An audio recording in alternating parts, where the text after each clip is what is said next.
the handling or mishandling of Tua Tagovailoa's injury in Miami is a black mark on the NFL that really damages their current reputation. That's going to be the main topic of this episode, talking about how his injury really kind of destroys any credibility the NFL was looking to build up. Without further ado, let's get into it.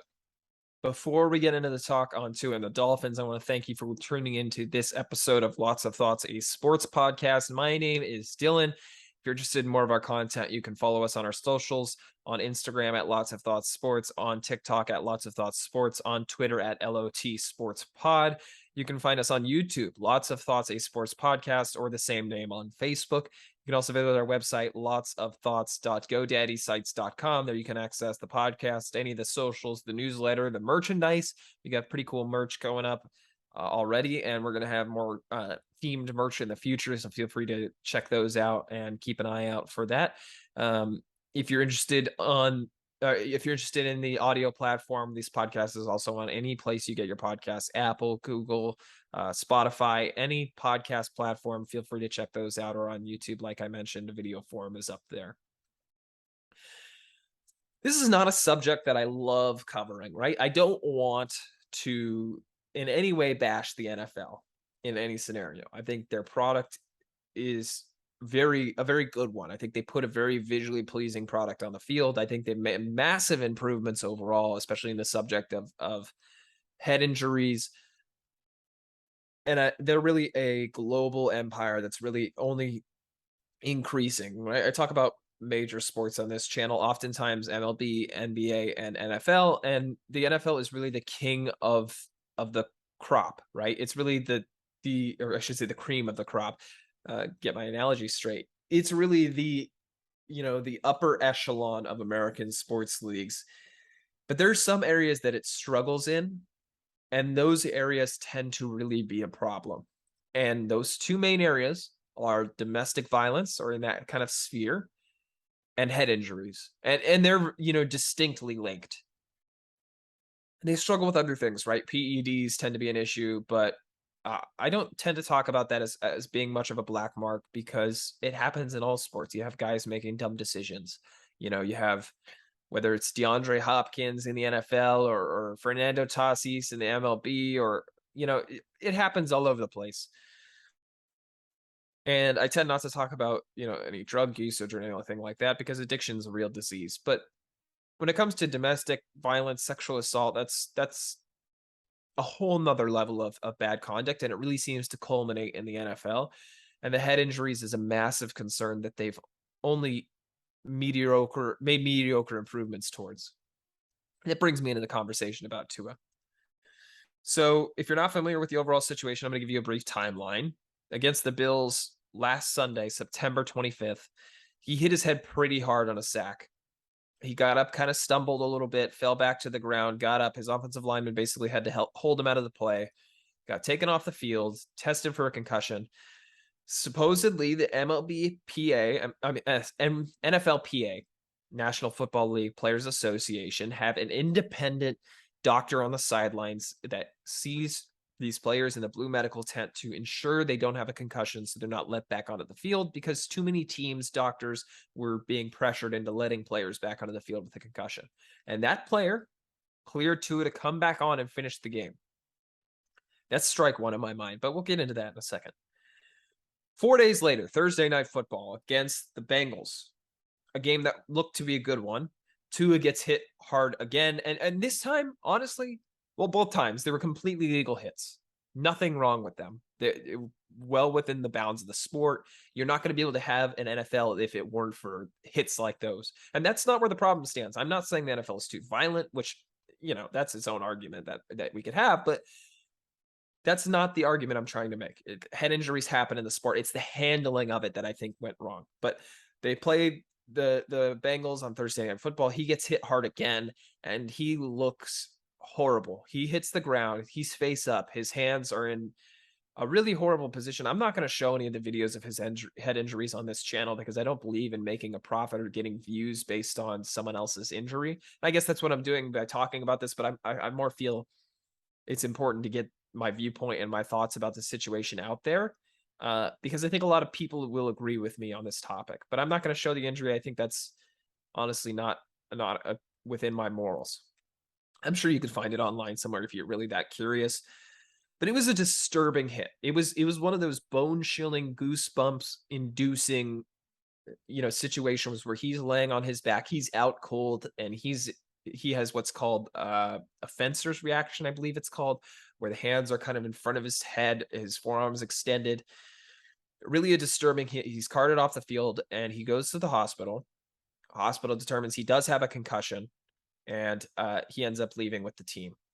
I should have mentioned after the first game, the reason he was let back onto the field was because the people in the blue medical tent, that independent doctor, had told him that it was a back impingement. It wasn't any head injury, and that's why he was allowed to play on Thursday as well. After this head injury on Thursday, he's rushed to the hospital. The hospital deems him okay. He goes back with the team. He flies home to Miami with the team, and numerous press members of the press were talking with Mike McDaniel, the head coach, in his press conference, and he said Tua's doing a lot better.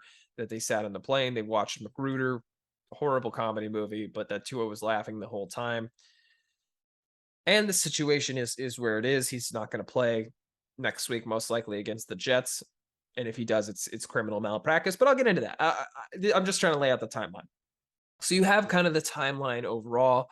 You understand what happened if you're not familiar with the situation. I'd like to reiterate the fact that neither of the defenders did anything wrong. They made completely legal tackles, and it must suck for them in the situation that Tua is in, and the mental wherewithal to know that he was going to get injured is not there on a football field, and you can't blame them for that. So they probably have a lot of conscious eating at them as they go throughout their weeks. But that first hit on Tua was he got his clock cleaned. He had a concussion, and I'm not a medical professional, but the way he reacted, the way he stumbled, he never held his back once. It looked horrible. And if I am Mike McDaniel, if I'm a Miami Dolphins team official, and I see that, there is no way in the world that my franchise quarterback, the guy that has having a spectacular start to the season and looks to be that upper echelon of quarterback that we thought he could be, and that in the case of Mike McDaniel, I was brought on to have him grow, and he's taking those massive steps and using these new weapons we got in Jalen Waddle and Tyreek Hill, and he is proving to be a baller. I am not letting him back on the field if he got his clock clean like that, no matter what that doctor says. And I know that doctor's supposed to be the final say. As soon as he comes out of the medical tent, they feel good about it, right?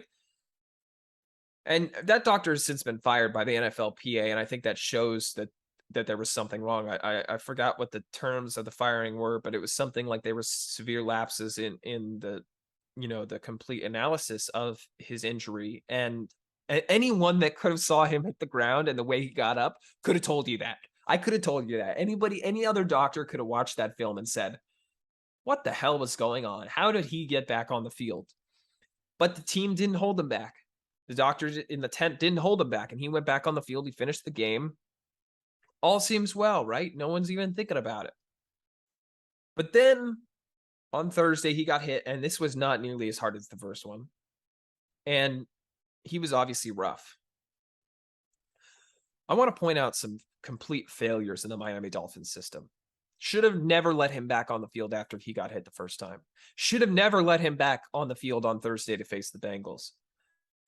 But then he gets hit, right? He gets rushed to the hospital, put out a statement that he's out for the rest of the game. Genius move. We hadn't had any idea that after he was rushed to the hospital that he was out of the game. I know they have to put out those releases, but it doesn't look good. Their PR is already cruddy right now because everyone's putting two and two together that this first head injury was really bad. And if he had a second head injury, that could be even worse. There's a 50% mortality rate I saw, admittedly, from a Twitter doctor. So, take it with a grain of salt, but a 50% mortality rate with reoccurring traumatic head injuries. And I mean, this is something that's talked about in all levels of sports. If you have a concussion, you can't play that sport. You have to be extra careful. There's certain precautions you have to take. And he had that second concussion, right? Medically cleared. He's obviously not dead, so good for him. He had feeling on his extremities. He was awake. He was good in the hospital, right? They cleared him to go home with the team. He gets on a flight. There's a short list of things you shouldn't do after concussion, right? I mentioned not get a second one, right? That's first key. Second key, don't go on a flight. Third key, don't look at any screens. What did he do with the team? With Mike McDaniel? He went back with the team, flew on the plane, watched a screen.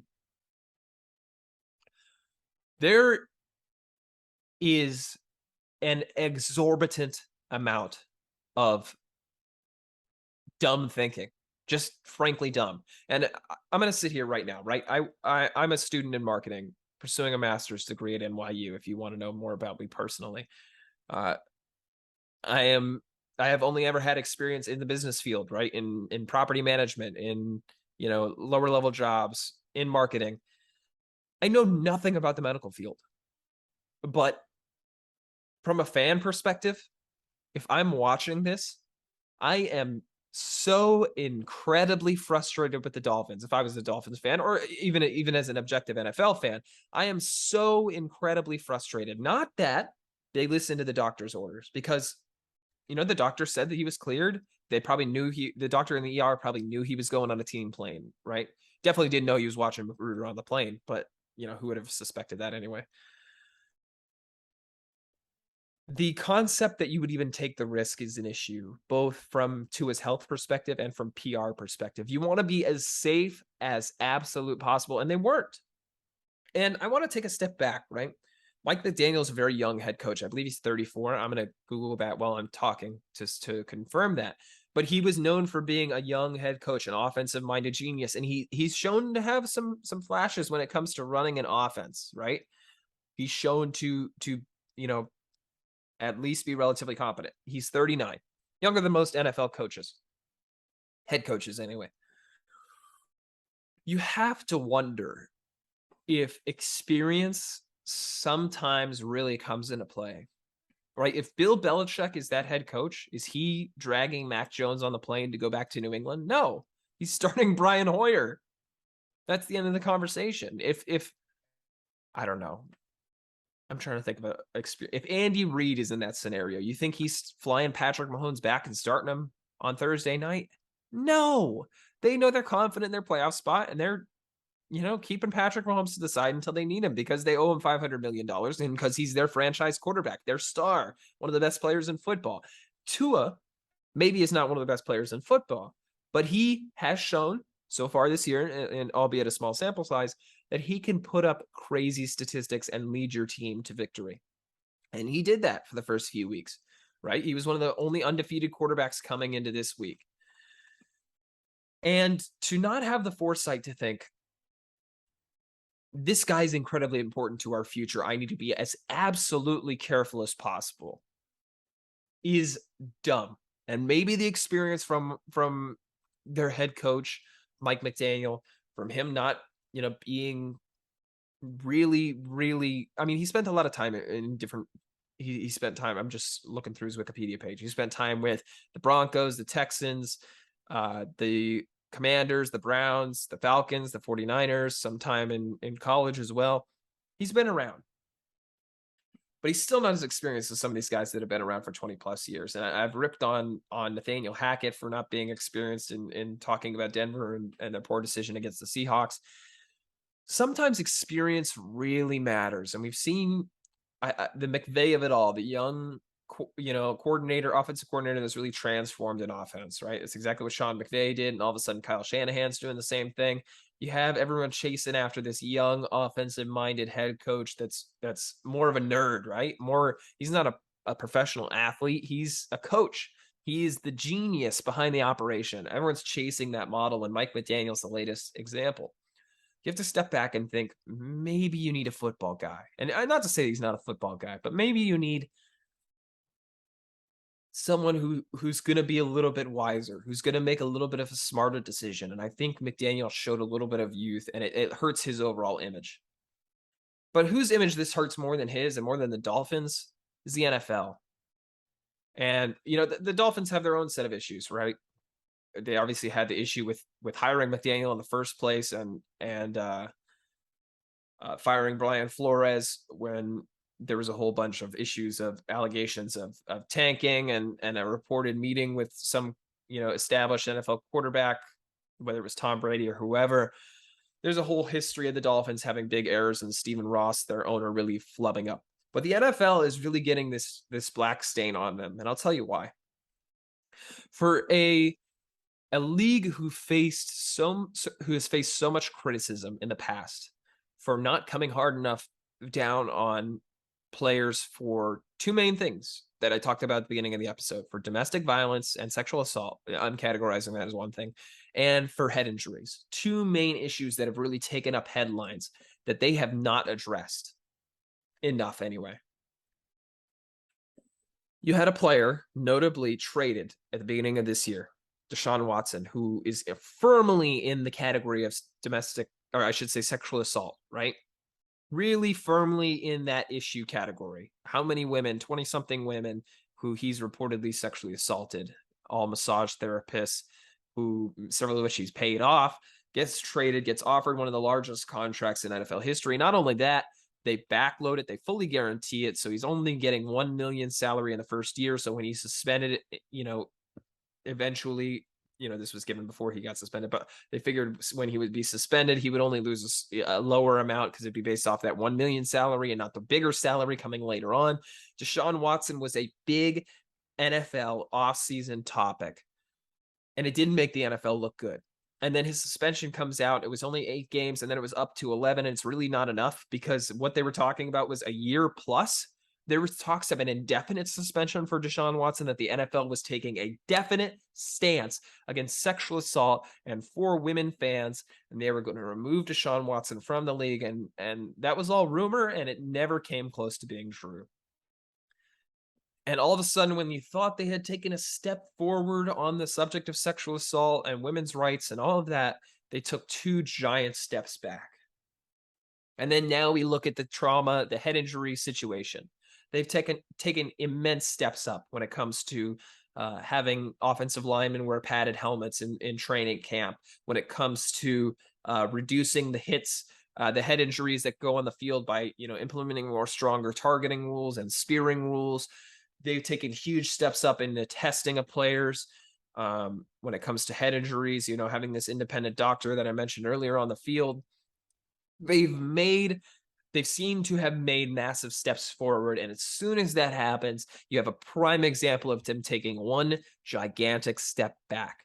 Tua should have never been on the field after he got hurt against Buffalo. He should have never taken the field on Thursday against Cincinnati. And he's lucky to be alive. And the NFL is lucky too, because that would have been one fat lawsuit if he would have, had something more significant happen.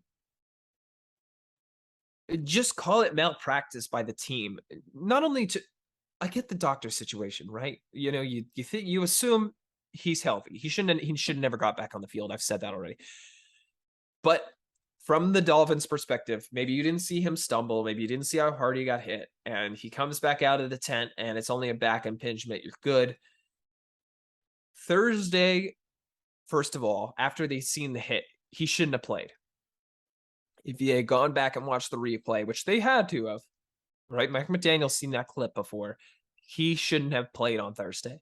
And then after that, getting him on the plane, having him watch Magruder, it's just a bunch of steps of not knowing what the hell you're doing. And as an NFL franchise that already has their own issues, right? Like we talked about with, the firing of their last head coach. They've already got a stain on them. It's not as big of a stain as other teams like the Commanders with Dan Snyder ruining their culture, but they have a stain on them. And to do this, to be this dumb, this honestly stupid, it was a stupid decision because you're messing with someone's life that could have been seriously damaged and still could be. We never know. We don't know. We may look down 20 years down the line and Tua might be paralyzed from the waist down because of previous brain trauma that was never properly addressed.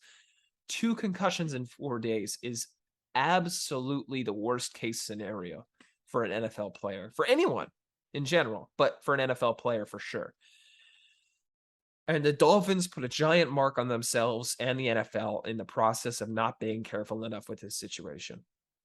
It's really ultimately disappointing as a sports fan who enjoys watching the NFL product who enjoys watching, a big hit when it's legal, who enjoys watching big plays down the field, who enjoys watching my defense get a sack on the opposing quarterback. When you have 2 sacks turn into such a bad situation for Tua and for the NFL as a whole, it really, really sucks. It really sucks. And it's something the NFL really has to work to address, and they haven't done enough already. And this is just setting them back further. They have to take massive stances to improve not only improve their head injuries for their players, but improve their PR because fans are going to start turning away. I know fans never turn away from the NFL, but if you keep taking steps backward, it's only going to get worse. And you're going to have more Aaron Hernandez situations where brain trauma is not dealt with and players go murder people. Not to say that Tua is going to murder people, but you're on a slippery slope, and the NFL really needs to change something if they're going to be able to progress well into the future. Well, that'll do it for this episode of Lots of Thoughts, a sports podcast. A bit of a downer today, but I felt it was something we needed to talk about. If you're looking for a more uplifting episode, we couldn't have two sequential episodes in such different moods, without planning it out. There is a previous episode, the last one, with special guest Miguel. We did NFL mascot rankings. It was really fun. A lot of chaos, a lot of personal digs. So if you enjoyed this episode and you want something a little more lighthearted, feel free to check that out. If you're watching on YouTube, hit the red subscribe button down below. Click the little bell. You get notifications anytime we release a new video, whether it's this, Weddle, Purtle, Pickle, Sporkle, any of the videos we upload on the channel. And also click the like button if you enjoyed this. If you're listening on any audio platform, check out the YouTube channel, check out any of the socials, but also subscribe where you at. Leave us a review if you really enjoyed it. Thank you very much for watching this episode of Lots of Thoughts, a sports podcast. Have a wonderful rest of your day.